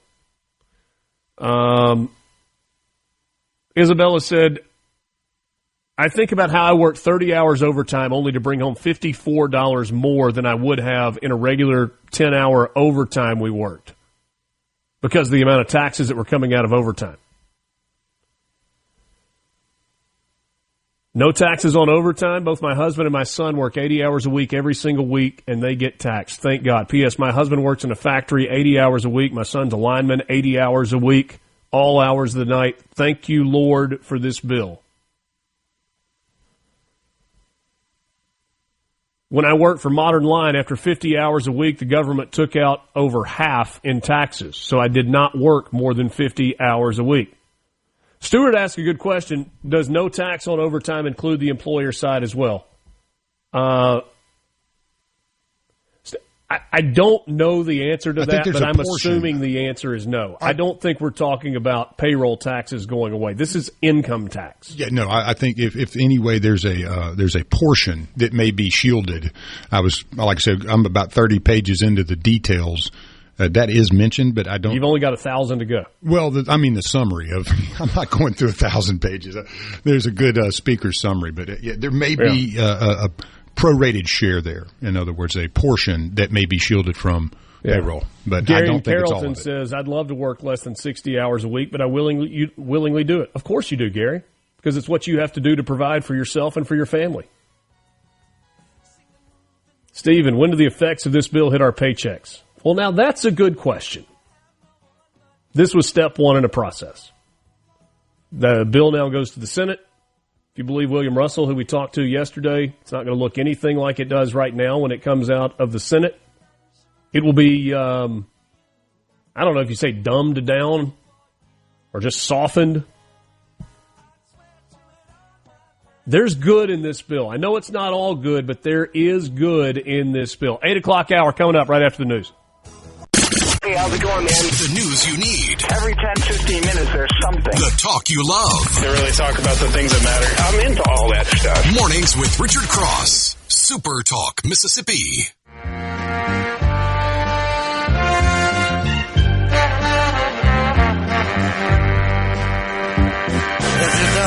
Thrilled to be with you on this Thursday morning as we roll on into the 8 o'clock hour. It's Mornings with Richard Cross on Super Talk, Mississippi. Quick reminder, tomorrow Gerard will be on the road. Middays with Gerard Gibbert will be at the Mississippi Armed Forces Museum at Camp Shelby to get you ready for the Memorial Day weekend.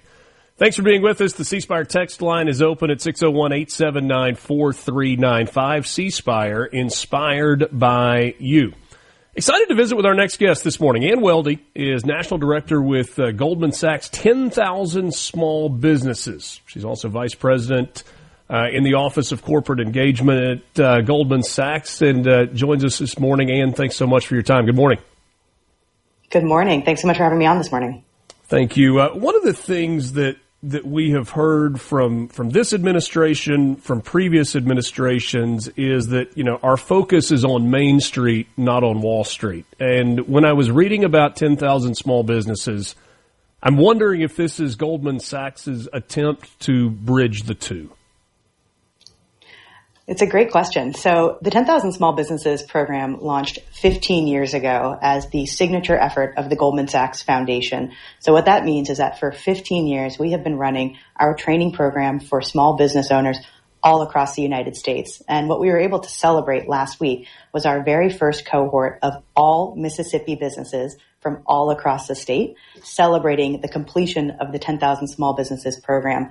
And what that means is that they had spent the last 12 weeks in a grueling, time-intensive training program, thinking about all the ways that they could grow and scale their businesses, grow their revenue, and create jobs in their communities. And we got to celebrate that graduation with them last week. So I would say this is an effort that Goldman Sachs has been undertaking for a number of years, and we were really excited to bring boots on the ground to Mississippi as we expanded our program there over the last number of months. And I think I read that the goal when this launched was to reach 20 states spread out across the country, and you're working toward that goal. That's a great high-level overview. Let's drill down a little bit on what this looks like. When Goldman Sachs team comes into Mississippi, who are these business owners? What do these businesses look like? What is this training like? Absolutely. So what this training looks like is 12 weeks of basically everything that a business owner needs to know to run and grow their business. So think about financials, operations and processes, hiring, leadership, negotiations, every facet and every dimension of a small business that a business owner might not know, because as I always say, a business might start a bakery because they've got a great brownie recipe, not because they're great at managing their P&L. Yeah. And we work to fill in the gaps. And so that's what these business owners have been participating in over the last 12 weeks. And to give you a sense of who is in that community, I'll call out our graduation speaker. She was representing her class. It's Heather Boyd. She runs Delta Dawn Gifts. She's in Poplarville, Mississippi. And she started her business in her home, in a spare bedroom, and built an online store that went through the roof. She established her first brick and mortar in Poplarville. And what she was really excited to share with us is that after taking the 10,000 Small Businesses program, she is putting into place plans to open her second location, which is exactly the kind of success story we want to hear through the 10,000 Small Businesses program. I'll give you another example. We had a business owner named Liz Hoop. She offers elder care and care for the disabled in their homes in Moss Point, Mississippi. And what she was able to do while taking 10,000 Small Businesses is actually buy the building that she wants to establish as a care facility, and that's the way that she's looking to grow her business. So as you can hear, these are the kinds of business owners that are up and down Main Street all across Mississippi and all across the country. And that's the kind of work that we're doing to catalyze this community so that they continue to grow and to create jobs in their communities. It's interesting to hear you explain it that way. I feel like I've had a little bit of a front row seat. My wife is a small business owner, and she was a practicing pharmacist, and I say she's an expat pharmacist now. And when she dove off into the business that she's in, it was the first day she had worked retail in her life. And so there have been some hard lessons. At times I've been in awe of how she's been able to soak it all in. But there is not per se a user manual for how to be a small business owner and how to adapt to the community or the business climate, or how to set up 401k or benefits programs, and it's a tough learning process. This strikes me as something that is really, really valuable. Is this an ongoing program? Like once you establish 10,000 small businesses in a state, is that one and done, or is it something that continues in years to come? Yeah, it's a great question. It's certainly not one and done. It's something that we view as an investment over the long term. And so what we have done, as you referenced earlier, is about 2 years ago, we made a $100 million investment in rural communities. That builds on top of that 15-year history of the program. And it's really focused on helping us unlock opportunity to access this program in 20 predominantly rural states over 5 years. What's incredible is that last week, our celebration in Mississippi marked our 10th state already in that endeavor. And so what we are planning is that we will be back in Mississippi down the line. And what's next up for us across the South is recruiting for our program in Arkansas. So I would give a plug to anybody who might be listening, who's up in the Delta and might have a business in Arkansas that's ready to apply. Those applications are open. And I would say stand by for our next round of applications in Mississippi down the line. What does the application process look like? Sure. It takes about 10 minutes. It's high-level information about the business, helping us understand what does your business do? How are you looking to grow? Do you meet some basic criteria about this program? We launched this program overall because we know that there are a lot of resources to help businesses start. There aren't quite as many resources to help business owners grow and get to the next level. So we work with established small business owners that have more than two or more employees, or $75,000 or more in revenue. and 2 or more years in operations. And so we're looking for business owners that kind of meet that general profile, and the application essentially verifies some of those data points. Did you come to Mississippi during this process at all? I did. I was in Mississippi last week. I was in Mississippi a couple months before that, so I had the opportunity to meet business owners like Heather and like Liz. And on top of that, before expanding into Mississippi, we had, I would say, north of dozens of meetings with folks across the state in the economic development community and the workforce development community to really make sure that there was demand for a program like this within the Mississippi small business community. And what we definitely heard loud and clear was that this was a program that would really add to the menu of options available to small business owners across the state. I'm wondering if some of the stereotypes and some of the maybe even stigma that has existed for a long time, some of those begin to fall when a company like Goldman Sachs that's headquartered in New York City and has tons of elite college students from Ivy League schools and other elite universities that are living there. It's like, oh, Mississippi or, oh, Arkansas. Or, oh, does some of that begin to fall away when the interaction becomes real and it becomes about relationships and people versus just locations on a map? It's a great question. I think for us, this program has really demonstrated the power of the American small business community. And I feel privileged that I've been able to crisscross the country and getting to know hundreds, if not thousands, of entrepreneurs who are the first ones in the door, turning on the lights every day, the last ones out the door, turning off the lights, whether that's in Mississippi, like I was there last week, or North Dakota or Arkansas or Iowa. It's really a privilege for me to get to crisscross the country and meet these business owners. And I think what has really become abundantly clear is how much there's a consistent call from this business community about the two things that they need. And I think that, to your question, right, I think that kind of helps to break down some of those barriers. We hear consistently from the small business community that they need access to education, the skills, the resources, the tools to grow their companies, which is what we offer through 10,000 small businesses. And then the other thing we hear about is the need for capital. We hear from business owners time and time again that access to capital is a thing that's catalytic for their growth, and they need better resources to access it. And so to that end, one thing I'll just call out is the $100 million investment in rural communities includes a sizable portion to unlock access to capital for small business owners. And a big part of that has been our $20 million facility with Jackson-based Hope Enterprise Corporation, which is unlocking capital across the Deep South for small business owners. So I think those are very much two common threads. Sorry for interrupting. It's loans. Yeah, okay. Of course. No, it's a loan program. Yeah. Really, really interesting stuff. What has Goldman Sachs gotten out of this? Well, I would say this is the largest effort of the Goldman Sachs Foundation.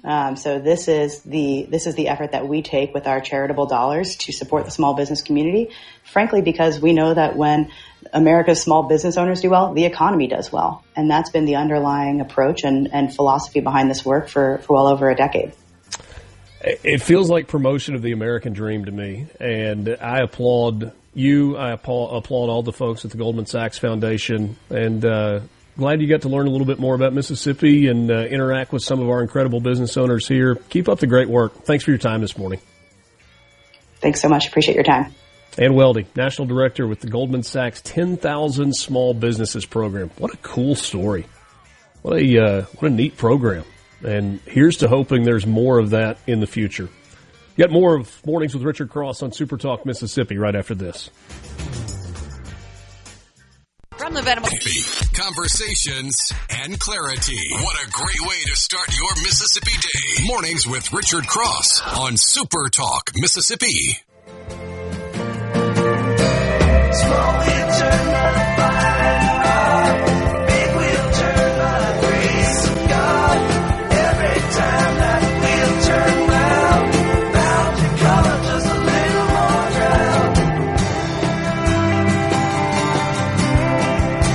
Appreciate Ann Wellde stopping by this morning. Good conversation with her. I'm going to be honest. I knew nothing about the Goldman Sachs 10,000 Small Businesses Program before that conversation. Before Cammie booked that interview, had missed that. How did you miss that? There's nothing going on. Well, like going back to whenever it was announced in the application process. 20 years ago? Yeah. You know, if you're living in the Arkansas Delta or you're listening in Little Rock online at supertalk.fm or on the SuperTalk Mississippi app, heads up, applications are open in your state right now for the next iteration of the 10,000 Small Businesses program from Goldman Sachs. Well, and hey, they made it to where it takes 10 minutes to fill out the app, too. So, I mean, it's not all day. Go quickly on that. Yeah. That's right. What a cool thing to take advantage of. And, the states that are, using air quotes here, flyover states. You know, you're not California on the West Coast, and you're not the major media markets in the East Coast. Everything else just flyover states. That's what makes the United States what it is. And man, the small business, in some cases, turned to big business success stories across more rural states in the Southeast and in the Midwest and in the upper Midwest and even into the Rocky Mountain states. Like, mind-boggling. And it's actually something that is of significant interest to me. And got a project that we're kind of kicking around a little bit and trying to figure out exactly the way it wants to look. But I want to have those conversations with some of our success stories in Mississippi within the business community. And we're going to work that. And may lean on you for some ideas on that as well. Well, and you think, when you look at the largest economies in the world, and how many of them, of the states of the United States, are actually placing at super high levels within the global community. Ones you don't see are obviously states in the South. Georgia, Florida, Texas surround the Deep South, but there's so much opportunity to grow business here in the South. The climate's great. The people work hard. Education's coming along. Literacy rates are coming along. Those things are, they're there for the taking, and the opportunities are there. So it's fun to look at how the United States, state by state, ranks with other countries. California's number 4 economy in the world. Texas, number 9. Florida, 19. So a lot of things can happen in between there. And it's nice to see a bank such as Goldman Sachs, who's had such a long history here and has grown immensely over the years. I was a big fan of their work for many, many years. And they do a lot of great things, and this is one of those. Did you see the headlines yesterday in the aftermath of the meeting that President Trump and his cabinet had with the leaders of South Africa? Ooh, that was ugly. So let's start with what happened, and then we'll go to the headlines. Contingency from South Africa. It's obviously been in the news a lot lately as Afrikaners have been brought to the United States as immigrants, allowed to enter legally, and there has been this racial brouhaha about, well, you're fine with letting people into the country when it's white people. And Marco Rubio and others have said, no, we're fine with letting people into the country when they are vetted, background checked, and have a work history and are coming into the country for the right reasons. And we do that with countries all over the world. Doesn't get nearly the headlines. He pointed out in his hearing with the Foreign Affairs Committee, boy, that was something. I don't think we played any of that for you. Man, his back and forth with Chris Van Hollen 2 days ago, maybe we'll get to it. I think I've got it saved in yesterday's rundown. But it was incredible. But Rubio pointed out, we bring 1 million people legally into the United States every year. This is not new, but this has gotten headlines. And the story is these white Afrikaner farmers who are coming into the United States are coming in for safety concerns. That white farmers in South Africa are being harassed, are being attacked, and are being killed. Land is being seized. And it's a really bad and dangerous situation there. Now, there are a lot of people that go, oh, no, because the word genocide has been used. And I think, what was it, last year, was it 59 white farmers were killed in South Africa? I don't know what the numerical threshold is for genocide. I don't know if genocide has to be government-led, has to be systemic. If genocide is the wrong word to use, fine. Call it a problem. I don't care what you call it, but the way that people are dismissing the killing and the torment that is going on to the farm community in South Africa is so agenda-driven. Well, it's so transparent. It's so see-through. You think you're smart. You think you're cute.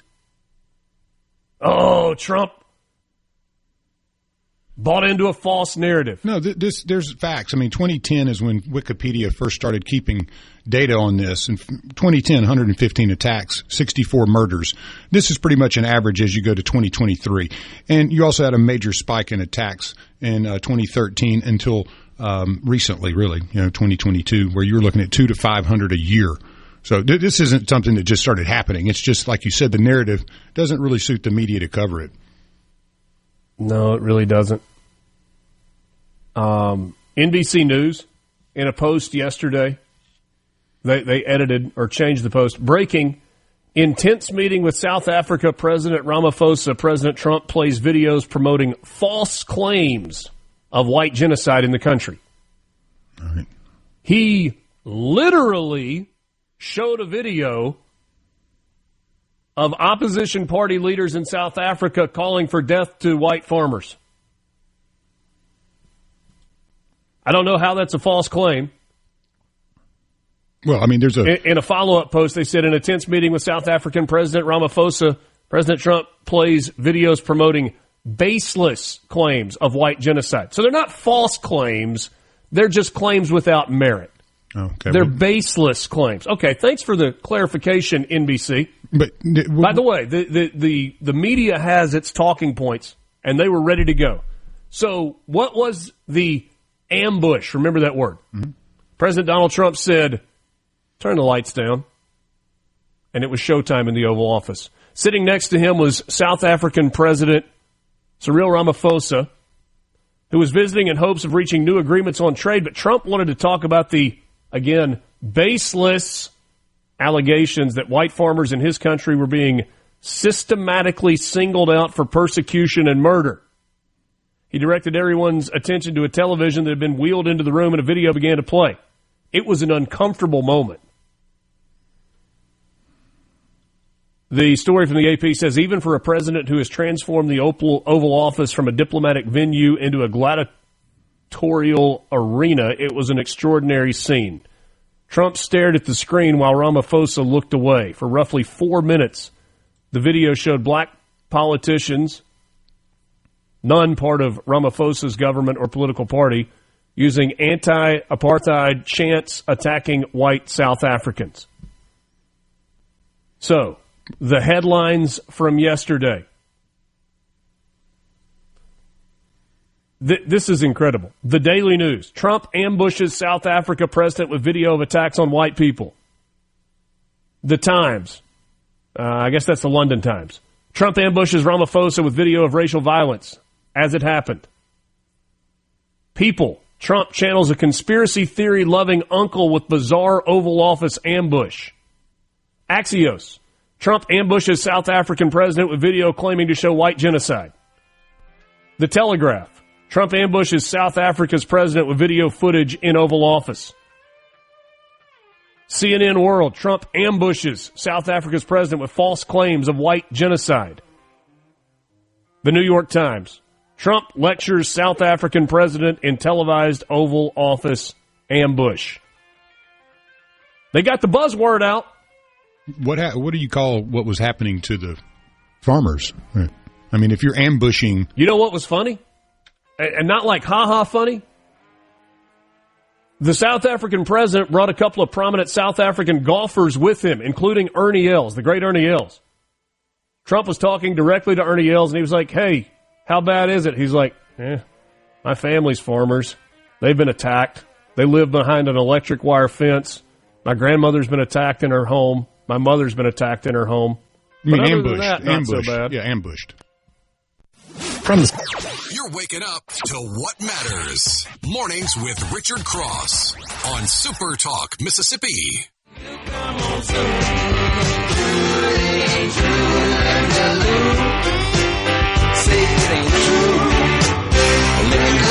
2 thoughts before I play this for you. One, and I know you'll be shocked to know that the legacy media believes you are stupid. That's number one. Number two, and there are only 3 possibilities here. The legacy media talking heads are intellectually shallow at best, manipulative at worst.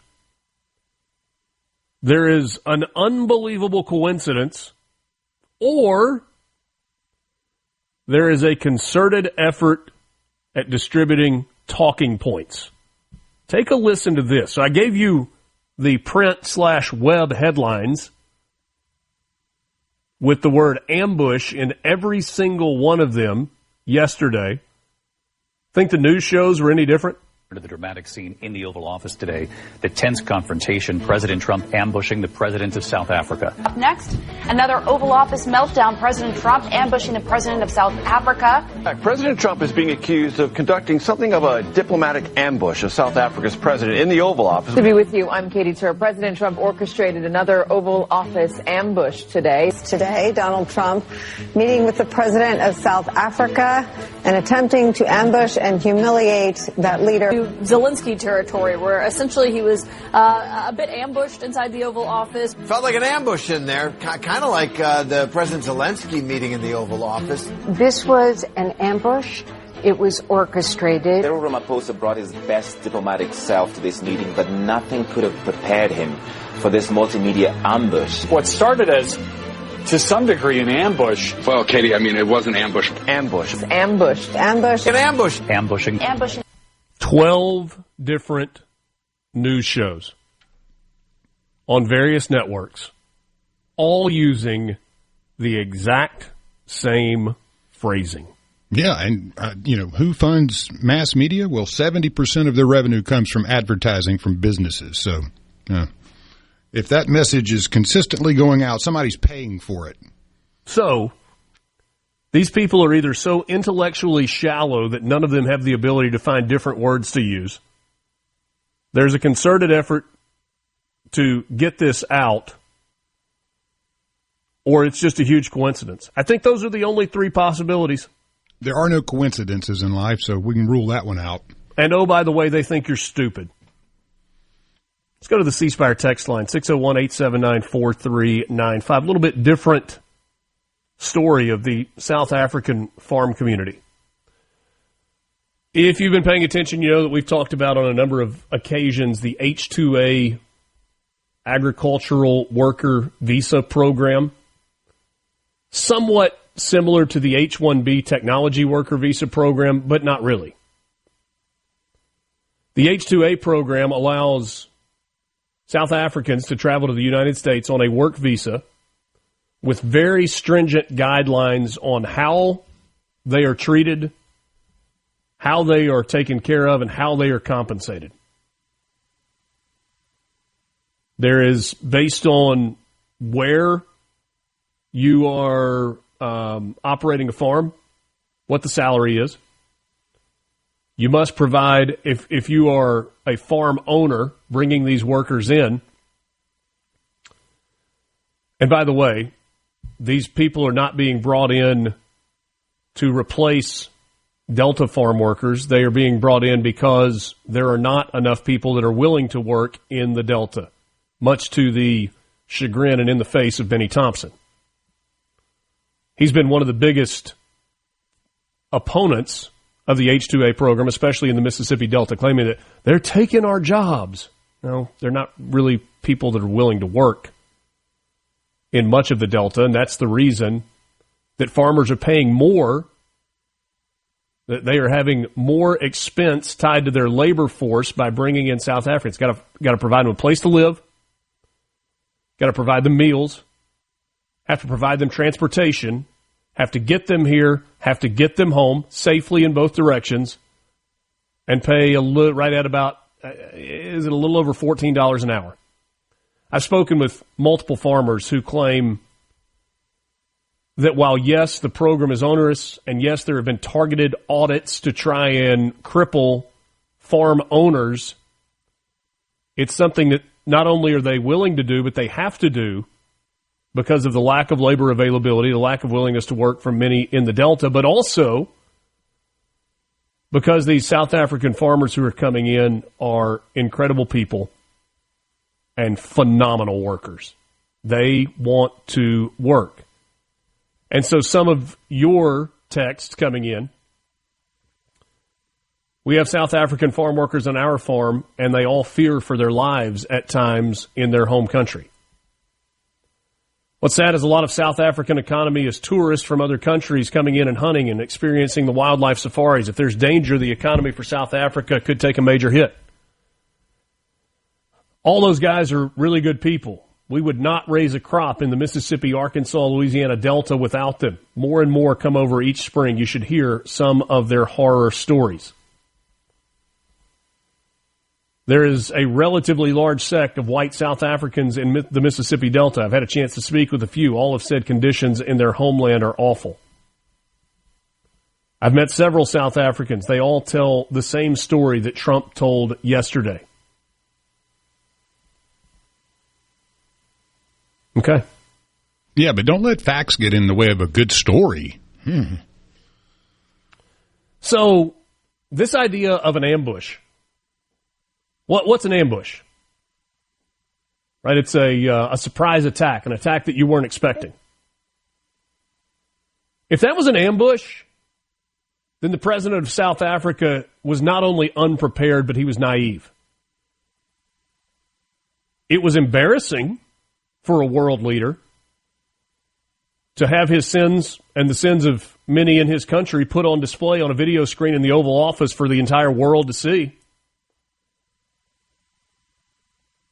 It was different than what we normally have thought of as presidential. But if you hadn't figured out that Donald Trump is different yet, I don't know what you've been doing for the last decade. He doesn't care about the norms of the presidency. He has a different style. It is abrasive. It is brash. It's sometimes disrespectful and makes us uncomfortable. But at this point, can you still even argue about the effectiveness of Donald Trump? He comes home from a Middle East trip with $5-6 trillion of pledged investment into the United States economy. He's been in office 120 days, and the border crisis no longer exists. There's an illegal immigrant crisis still. There's a deportation crisis, but there's not a southern border crisis anymore. Illegal crossings are at a trickle. They were a waterfall. They were a flooded river with no ability to stop it. But the flooded river was caused intentionally. I'll say one thing about Trump, and I really appreciate it too, with world leaders. If you disgrace or, come across in the wrong way to him, he's not going to put up with it. I mean, that's just the way it is. I mean, Zelensky and those meetings he had, and he's not going to put up with any kind of disgrace that you try to bestow upon him or this country. And if that's your game going in, you better watch out because he's got facts behind him. Hey, he'll bring a TV out and show you a 4K video.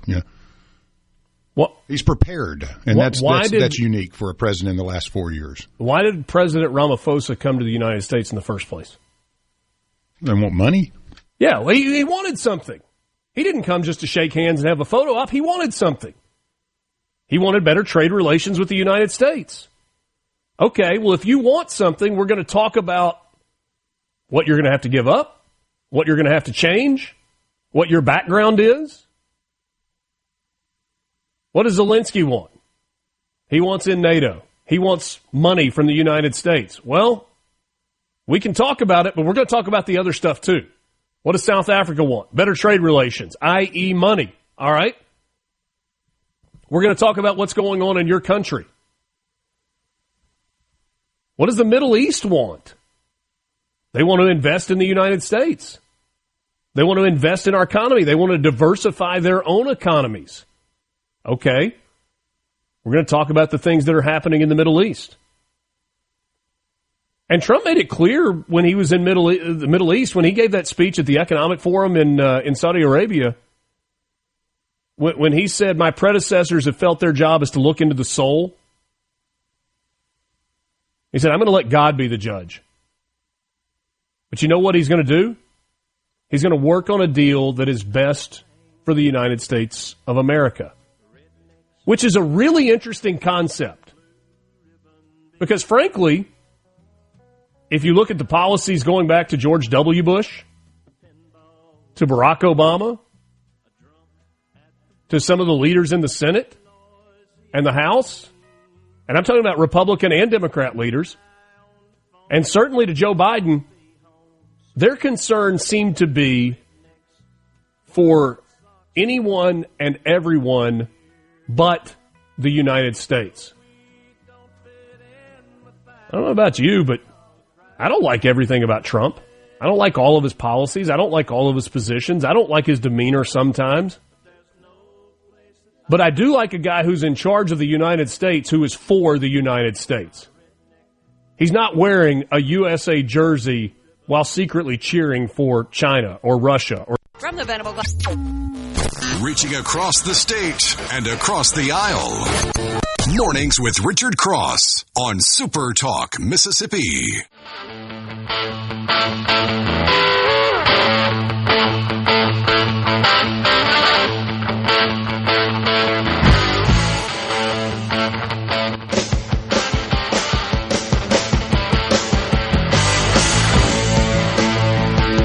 Interesting that this announcement didn't come last October or 2 years ago or 3 years ago.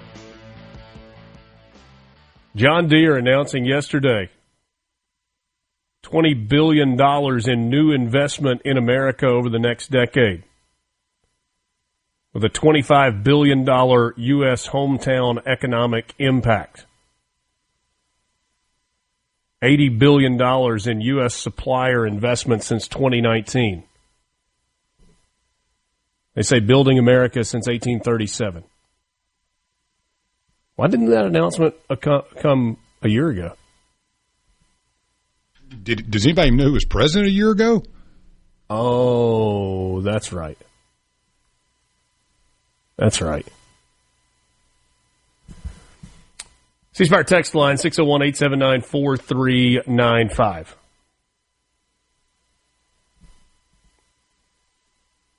This is David from Thaxton. President Trump is doing exactly what he said he was going to do. It's nice to finally have a president that puts America first as far as his brashness. I love it. He expects results, and he knows how to get them. I had a former owner of a company that I worked for that was exactly the same way. If he asks you a question, you better know the answer because he already did.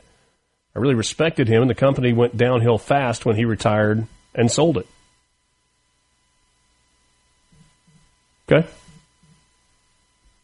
One thing about Trump, too, is it's the same model that Tate Reeves uses here. I mean, I'm not a fan of moving the debt ceiling up trillions of dollars, but you can't continue to have your credit downgraded.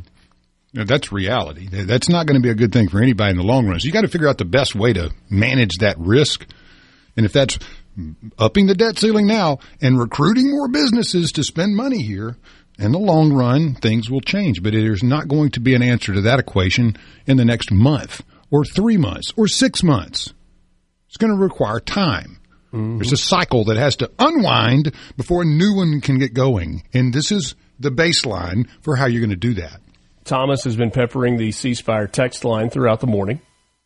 And I know a lot of you weary of Thomas's messages, but I appreciate the interaction.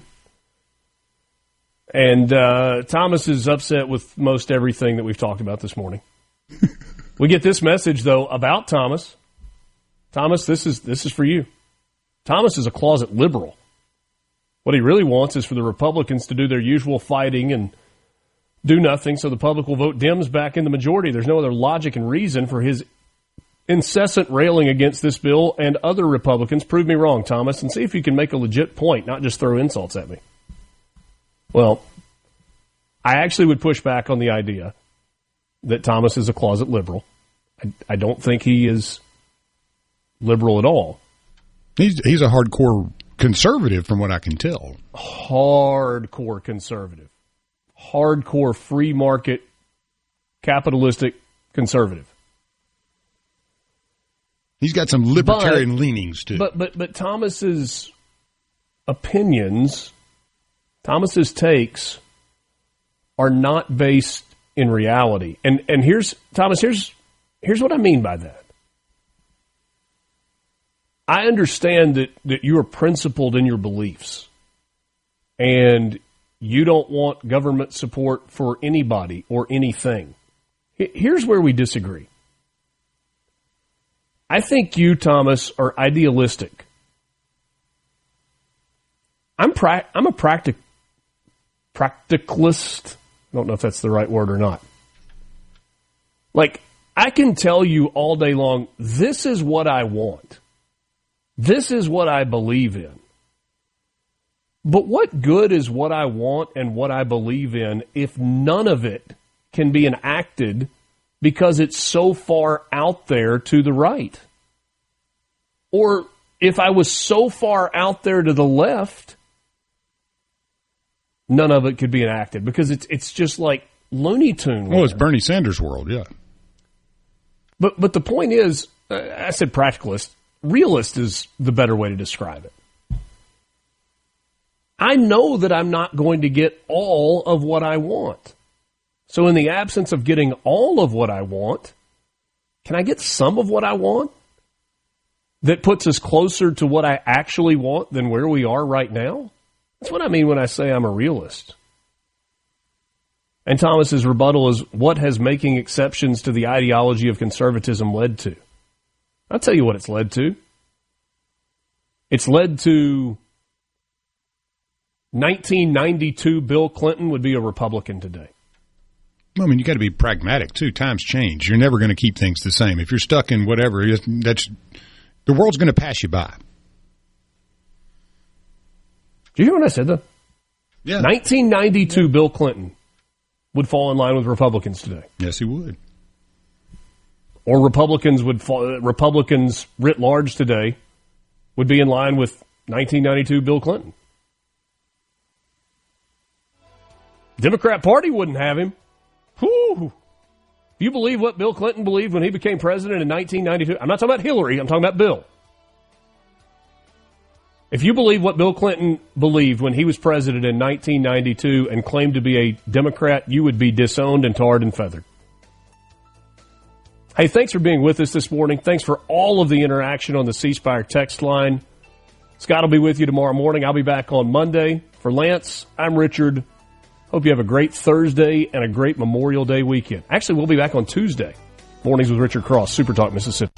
A SuperTalk Mississippi media production.